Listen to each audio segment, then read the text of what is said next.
기도하겠습니다. 좋으신 아버지 하나님, 오늘도 우리에게 새날을 허락하여 주시고 주의 말씀 가운데 이 아침을 깨우며 출발하게 하시니 감사를 드립니다. 아버지 하나님, 저 언제 어디서나 우리가 무엇을 하든지 하나님의 뜻이 어디인가를 매 순간 분별하게 하여 주시고 또 마침내 드러난 이 하나님의 뜻을 붙잡고 신실하고 거룩하게 살아가는 우리 모두가 되게 하여 주시옵소서. 주님, 힘써서 주님의 말씀을 지키며 살아가기를 원합니다. 그리고 주님의 말씀을 떠나지 않기를 원합니다. 다시 한번 성령으로 우리를 지켜주시고 인도하여 주셔서 굳건한 믿음 가운데 신실하게 살아가는 우리 모두가 되게 하여 주시옵소서. 우리 구주 예수 그리스도 이름으로 기도드립니다. 아멘. 오늘 우리에게 주신 말씀은 열왕기상 2장입니다. 본문 읽기는 2장 1절에서 9절입니다. 다윗이 죽을 날이 임박함에 그의 아들 솔로몬에게 명령하여 이르되 내가 이제 세상 모든 사람이 가는 길로 가게 되었노니 너는 힘써 대장부가 되라.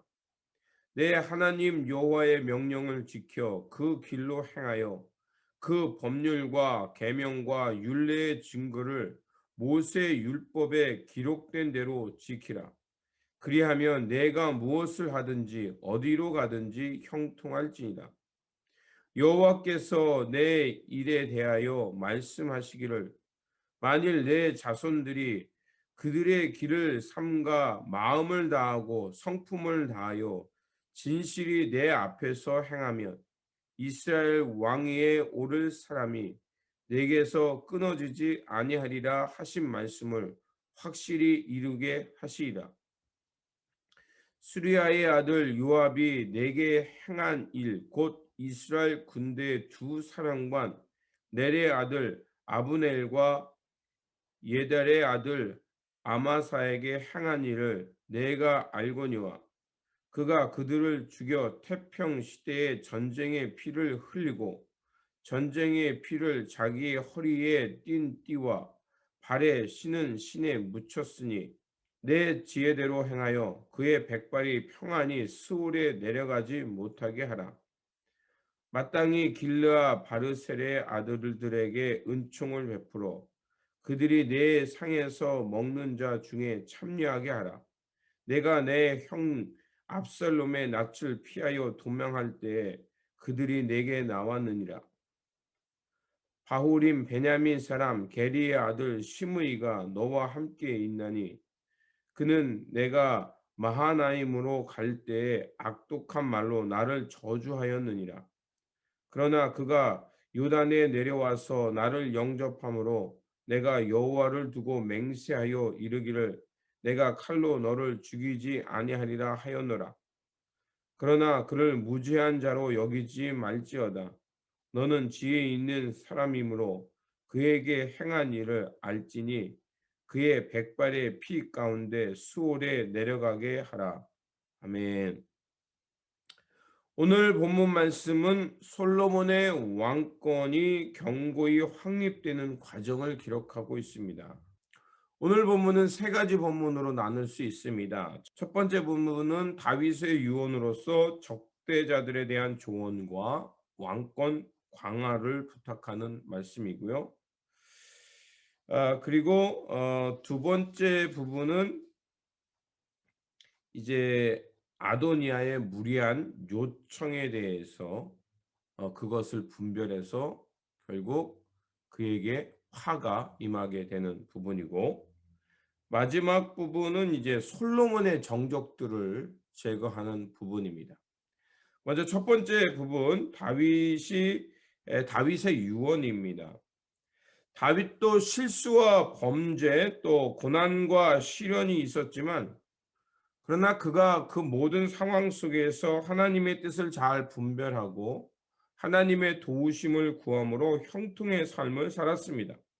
그것을 한마디로 정리하면 그는 하나님의 말씀과 규례를 신실하게 지키며 하나님 앞에서 신실하게 살고자 했다는 것입니다.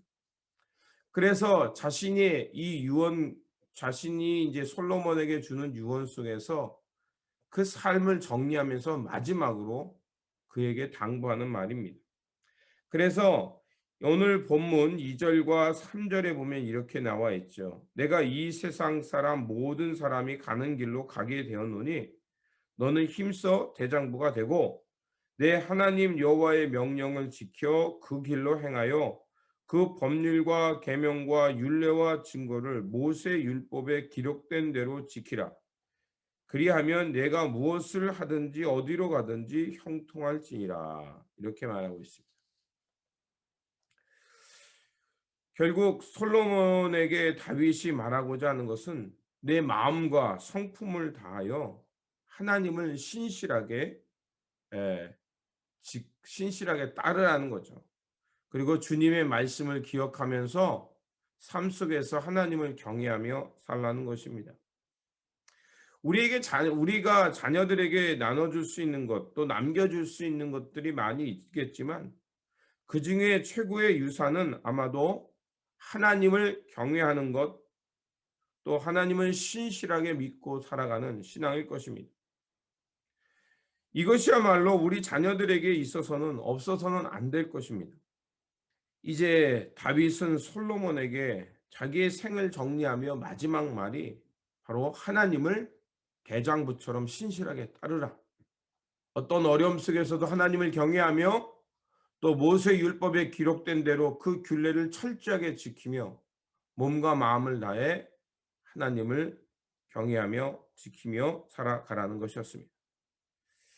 그리고 그 다음으로는 이제 자신이 처리하지 못했던 일들을 당부하는 것을 볼 수가 있습니다. 그래서 요압에 대해서 또 요압을 어떻게 처리할 것인지 그리고 시므에 대해서 어떻게 처리할 건지에 대해서 말을 합니다. 요압은 자신의 지위와 또 욕망으로 개인적 복수를 통해서 그 힘을 얻었습니다. 그렇게 그 요압이라는 사람은 언제든지 이제 그 자신의 힘과 또 욕망을 향해서 반역을 일으킬 수 있는 사람이었다는 것입니다. 그리고 시므이라는 사람은 이제 다윗을 저주했죠. 그러니까 그가 살아 있다는 것은 그 저주가 여전히 유효할 수 있다는 것입니다. 그렇기 때문에 이제 자신이 미처 처리하지 못한 그 과거 악에 대한 청산을 부탁하고 다시 한번 하나님 앞에서 이 왕권을 든든히 세우라고 말을 하고 있는 것입니다. 결국 우리가 이 다윗의 유언을 통해서 알 수 있는 것은 이 우리가 악의 고리 또 우리가 미처 처리하지 못한 그런 여러 가지 문제점들을 고통스럽지만 그것들을 기억하고 기회가 될 때 그것을 다시 끄집어내서 바르게 정리할 필요가 있다는 것입니다.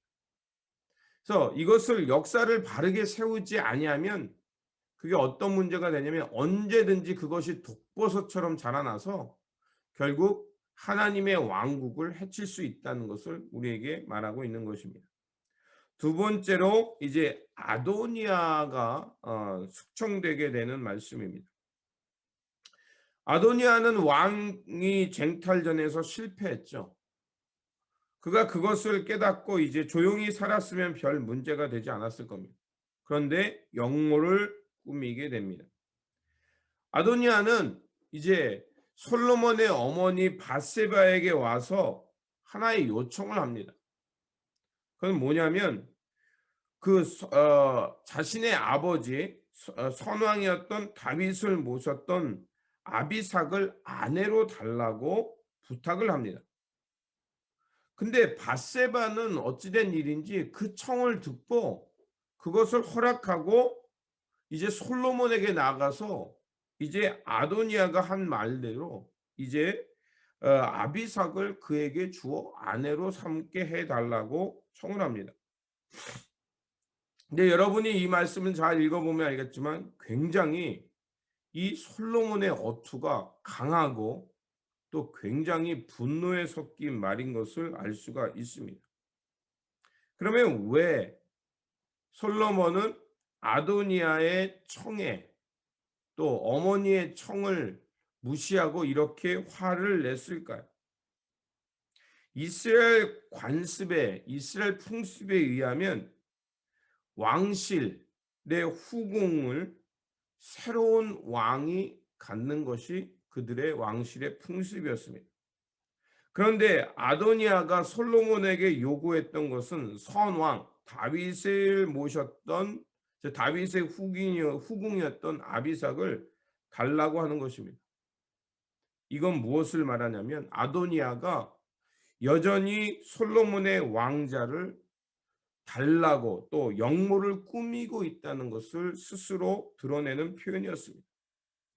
선왕의 후궁을 아내로 삼는다는 것은 결국 다윗 왕의 후계자가 자신임을 드러내는 것이었습니다. 근데 밧세바는 그것을 분별하지 못했던 거죠. 그렇기 때문에 솔로몬에게 가서 그것을 전했던 것입니다. 그래서 솔로몬은 이제 어머니의 말과 아도니아의 말 속에 숨겨져 있는 그 은밀한 그 내막을 알고 분노하고 이제 아도니아를 굉장한 불순의 의도가 있다는 것을 알게 됩니다. 그래서 어머니의 부탁을 단호하게 거절하고 아도니아를 처단하게 되는 것입니다. 그렇기 때문에 우리가 매 순간 깨어서 기도하고 또 기도한다는 건 이게 뭐냐면 하나님의 진리가 어디 있는지 자꾸 묻는다는 얘기예요. 내가 골방에 들어가기도 하지만 매 순간 하나님의 말씀을 먼저 생각하고 내가 이 길을 가는 것이 옳고 그른가? 내 마음에 지금 어디에 중심이 어디에 있는가를 자꾸 분별하는 게 왜 중요하냐면 자칫 잘못하면 이렇게 우리에게 총명함이나 우리의 주님이 주시는 그 성령님의 예민함을 잃어버리게 되면 이렇게 불의한 일을 수락하게 될 수 있다는 것입니다. 그렇기 때문에 우리가 항상 하나님 앞에서 깨어 기도한다는 것, 그것이 매우 중요하다는 것을 알 수가 있습니다. 그리고 마지막 부분입니다. 이제 솔로몬의 정적들을 제거하는 부분이죠. 이제 아도니아를 제거한 후에 대대적인 개혁을 단행합니다. 개혁의 첫 번째 대상은 바로 아도니아를 추종했던 그 제사장이겠죠. 그가 바로 아비아달입니다. 아비아달은 다윗에게 충성했던 또 다윗의 왕의 계승을 지지했던 충성스러운 제사장이었습니다. 그런데 이렇게 다윗에게 충성했던 아비아달이 그만 이 왕위 쟁탈전에서 아도니아를 추종함으로 이제 그 솔로몬과 척을 지게 됩니다. 결국 아도니아가 제거되자 결국 그를 추종했던 제사장도 당연히 제거 대상 1순위가 될 수밖에 없는 거죠. 그래서 2장 27절에 이렇게 말합니다. 아비아달을 쫓아내어 여호와의 제사장 직분을 파면하니 여호와께서 실로에서 엘리의 집에 대하여 하신 말씀을 응하게 함이더라. 자, 아비아달을 쫓아내고 제사장 직분을 파면했는데 그것을 두고 여호와께서 실로에서 엘리의 집에 대하여 하신 말씀을 응하게 함이더라. 이렇게 말을 합니다. 아비아달이 제사장 직분을 파면한 것이 왜 엘리의 집에 대한 말씀이 응한 것이냐면 제사장 직분은 굉장히 이스라엘 백성들에서 중요합니다. 하나님의 뜻이 어디 있는지 잘 분별해서 그 하나님의 뜻을 백성들과 왕에게 바르게 전달해야 될 책임이 있습니다. 그러니까 이 제사장 직분을 감당한다는 것은 하나님의 무슨 일이 있어도 하나님의 옳음을 추구해야 됩니다. 그런데 안타깝게도 아비아달이 그 총명함이 흐려져서 하나님의 뜻을 묻고 또 다윗을 이어서 왕이 될 자가 누구인지 그 묻는 절차가 없었던 것입니다.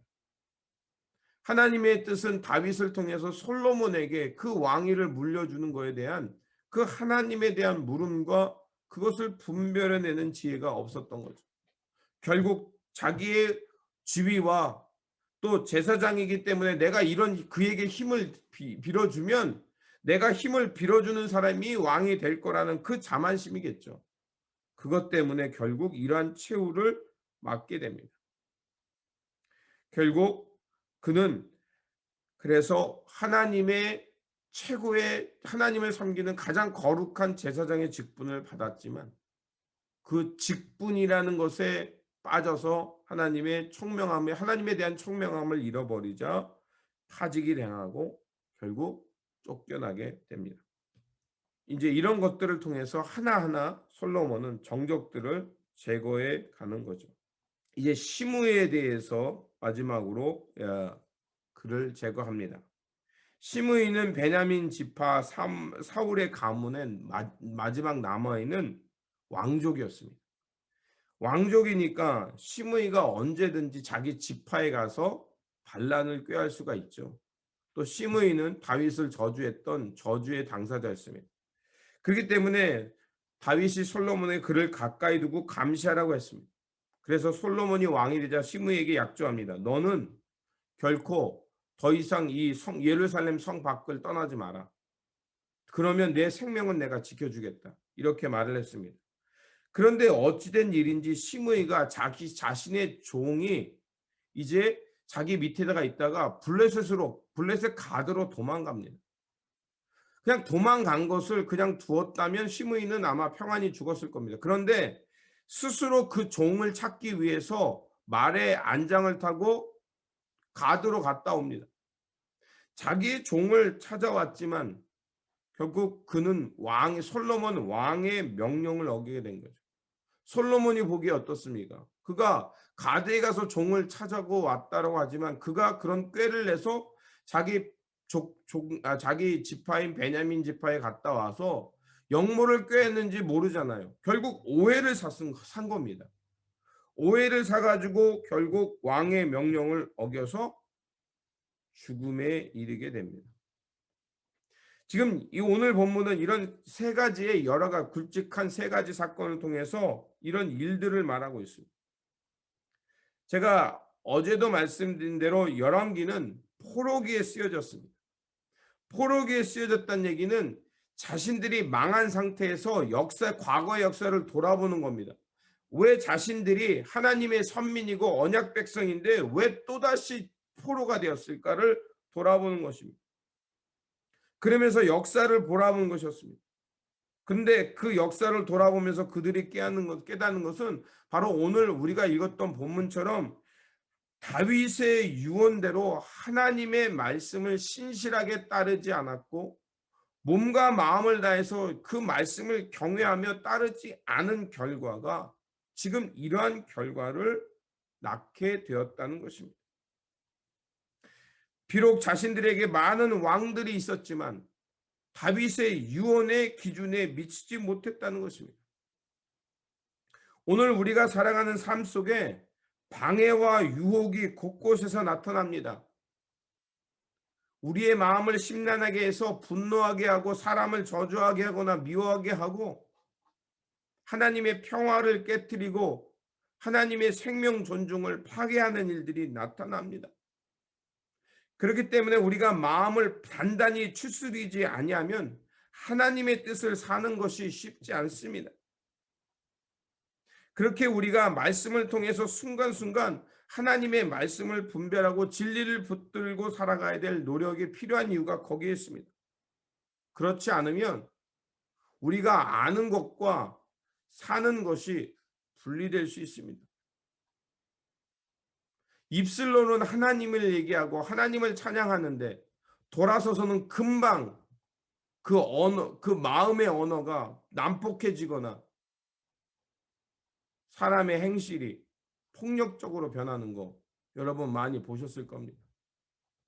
그러므로 우리가 다시 한번 오늘 이 말씀을 통해서 다시 한번 잘 깨달아서 우리의 순간순간 하나님의 진리와 몸과 마음을 다해 하나님을 경외하는 그 성품을 닮아서 하나님의 뜻을 향해 신실하게 살아감으로 다윗이 솔로몬에게 주었던 그 마지막 말, 네가 어디를 가든지 몸과 마음을 다해 하나님을 경외하고 그 규례를 지키면 내 삶이 형통할 것이라는 이 하나님의 진리를 붙들고 성공하시는 인생이 되시기를 주님의 이름으로 축원드립니다.